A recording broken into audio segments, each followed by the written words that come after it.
বন্ধুরা, আপনাদের যাদের যাদের বাড়িতে শালিক পাখির বাচ্চা পালন করছেন আর আপনাদের শালিক পাখির বাচ্চা ফিড খাচ্ছে না অথবা ফিড মুখে দেওয়ার পর সেটিকে মুখ থেকে ফেলে দিচ্ছে, যদি এরকম সমস্যা হয় তাহলে বুঝতে হবে বাচ্চা পাখিটির শরীরের মধ্যে কোনো রকম অসুস্থতা বোধ করছে অথবা একই খাবার প্রত্যেকদিন খাবার ফলে অনেক সময় এই রকম করে থাকে। সেক্ষেত্রে আপনাকে পাখিটির দিকে একটু বেশি করে লক্ষ্য দিতে হবে। আপনি খাবারের মধ্যে কিছু পরিবর্তন করতে পারেন।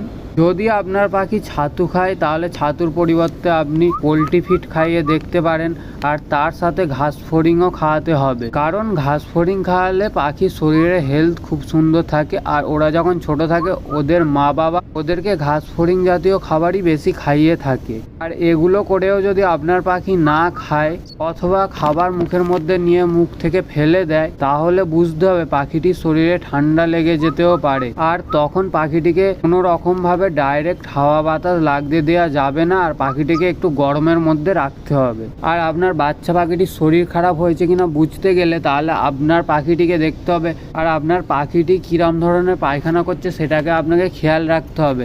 আপনার পাখিটি যদি চুনের মতো পাতলা পায়খানা করে তাহলে আপনি ওকে বুঝে নিতে হবে যে আপনার পাখিটির শরীর খারাপ হয়েছে।